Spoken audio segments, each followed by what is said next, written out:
The genre of independent watchmaking has exploded in popularity in recent years, and today I wanted to share with you what I feel is the top five greatest independent watches made, at least in the 21st or the 20th century. So let's get right into it.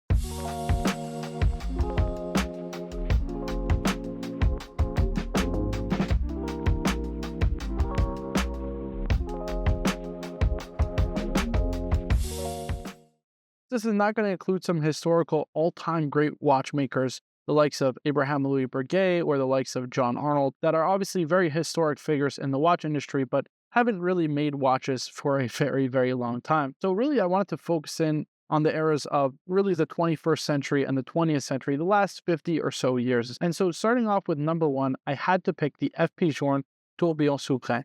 If I was taking a Mount Rushmore top five greatest watchmakers of all time, in my personal list would be FP Journe. I think what he's achieved, not only in terms of overall ingenuity, but also just in terms of overall retail success, breaking down barriers for independent watch brands, is really an incredible stride for not only the genre, but has essentially uplifted the entire genre itself to allow for modern independent watchmakers to come out of their shell and really start their own brands, which we really hadn't seen since, I would say, the era of George Daniels. There simply wasn't many independent watchmakers going out on their own and doing their own thing. And so really, I would say FP Journe is a pioneer in the space, no doubt about it.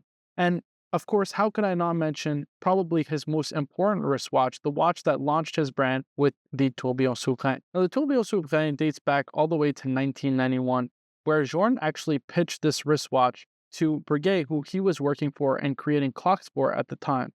Now, this watch is ultimately the one that helped launch his brand back in 1999, and there's a ton of different variations out there, from the T model, the TN model, now, of course, the vertical tourbillon model, and you can even go back to the original ones from 1999, the subscription series, which are just incredible and super nuanced and detailed in their own right, each having their little details that make them collectible, special, unique, and of course, very desirable in the watch market today. When it comes to the FP Journe brand, the Tourbillon Souverain is without question the king of the brand, just in overall terms of collectability. Of course, there's more collectible watches out there, like, for example, the FP Journe T10 or even the Astronomique, or the new one which tells the time with a single hand display.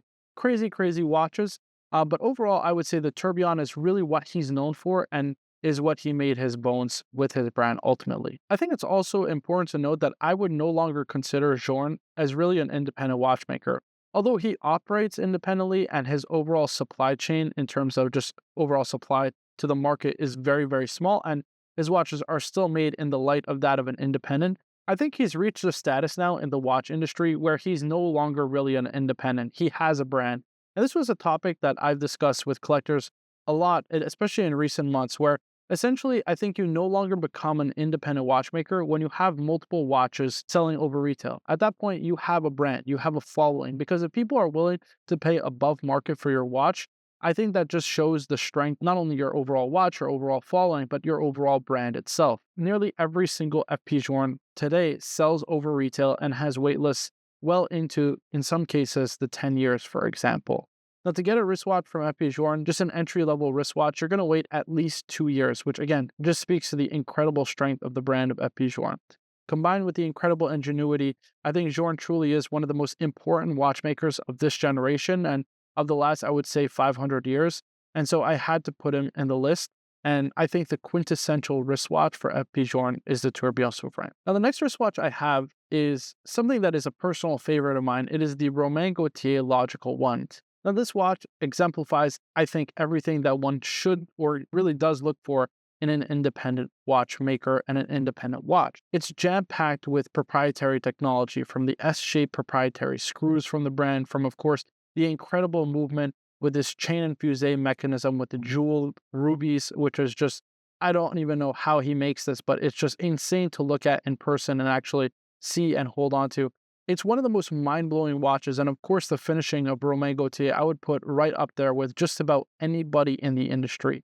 So it has ingenuity, it has watchmaking finishing, it has innovation. Of course, the chain and fusee being a constant power complication, meaning that there is an equal supply of torque throughout the watch's power reserve, as opposed to the imbalances that can be had when a watch is fully wound versus when it's minimally wound. And this, of course, won the GPHG award when it was released, and deservedly so. It's just an incredible wristwatch. And again, I think it showcases everything one should look for in an independent watchmaker. Incredible finishing, incredible ingenuity, and of course, incredible proprietary technology. The movement, the S-shaped screws, the incredible enamel dials, everything done in-house by Romain Gauthier, painstakingly finished by his team over there. And I think it truly is one of the most important watches and independent watches of the last 20 or even 50 years. And I'd be hard-pressed to find something that is more unique on the market today, something that has really reimagined a complication like this one, especially a chain and fusee, which you don't really see in most modern wristwatches. Now, of course, I'd be remiss if I didn't mention another innovation to an old complication, and that is the perpetual calendar. For those who have watched my videos, they know it's no secret. My grail watch, and probably my favorite watch of all time, is the mb&F LM Perpetual. And this is another wristwatch that definitely makes my list as one of the most important independent watches made. It's my third entrant into this list, and I think the work of Max Buser is truly phenomenal. He is not only an incredibly savvy person, but I think his designs are some of the absolute best in the watch industry. And the Legacy Machine Perpetual Calendar captures his incredible imagination and creativity along with the incredible watchmaking of Stephen McDonnell. I think Stephen McDonnell is one of those great watchmakers who's truly underrated in the world today and maybe not looked at the same light as some modern independent watchmakers, the likes of, for example, an FP Journe or Rexep Rexepi, whose watches sell at a huge premium, but may not necessarily have the incredible ingenuity that the mb&F LM Perpetual does. Now, of course, I do think FP Journe is incredibly ingenious, but let's not forget a lot of his complications are essentially taking what was already previously done in clocks and pocket watches and essentially transferring it to a certain extent into wristwatches. Of course, there's a lot of work to be done there, but what you see in the mb&F LM Perpetual is a true innovation in a complication that dates all the way back to the 1700s when it was originally invented by Thomas Mudd. Now, of course, from there, we didn't really see huge advancements in the perpetual calendar mechanisms. Really, the only one that I could think of, at least in recent times, was Kirk Kloss's perpetual calendar movement done for IWC, which was essentially just a module added to an existing movement, which allowed for a perpetual calendar to be set through only one pusher in the crown, and everything could be operated and advanced through the crown. Again, it was an incredible breakthrough, but certainly wasn't an innovation to the degree I think the LM Perpetual achieves, especially considering that this is a foolproof movement that really sets the calendar and just does it in a way that is unlike really anything else in the industry. Not only a futuristic watch in terms of its overall design, but also futuristic in terms of its innovation, right? It's something that we haven't seen before, and truly it is one of the most important wristwatches, I would say, ever made. And so for that reason alone, it had to make this list, but I think just in terms of the wearability, the proportions, it is made in the true spirit of an independent and made to wear for the user. That I think is so important because a lot of these watches may be incredibly complicated and incredibly ingenious and innovative, but they're not necessarily made for the user to wear on a regular basis, right? They're kind of special watches, a little bit delicate. This here is literally a foolproof perpetual calendar mechanism, so you can break it by changing it in the danger zone. It's, of course, water resistant in the Evo variation, which is, again, incredibly practical for the user to wear on a day-to-day basis.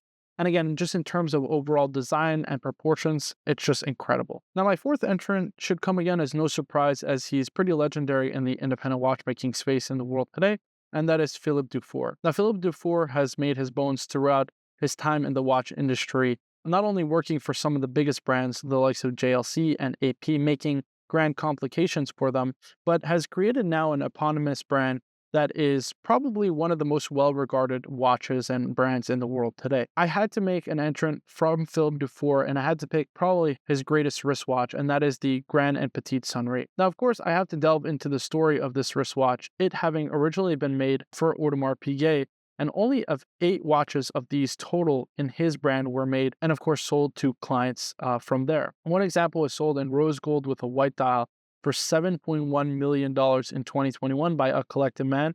And really, I would say it's probably the most important wristwatch, not only from Philippe Dufour, but one of the most innovative and important modern independent watches of all time, especially if we're talking in the last 50 years. Not only is it incredible in terms of complication, but what he was able to achieve just in terms of finishing, innovation of the movement, and the time that he created. This is really before computers, before CNC machines, everything being made totally by hand by one man in a workshop who worked tirelessly.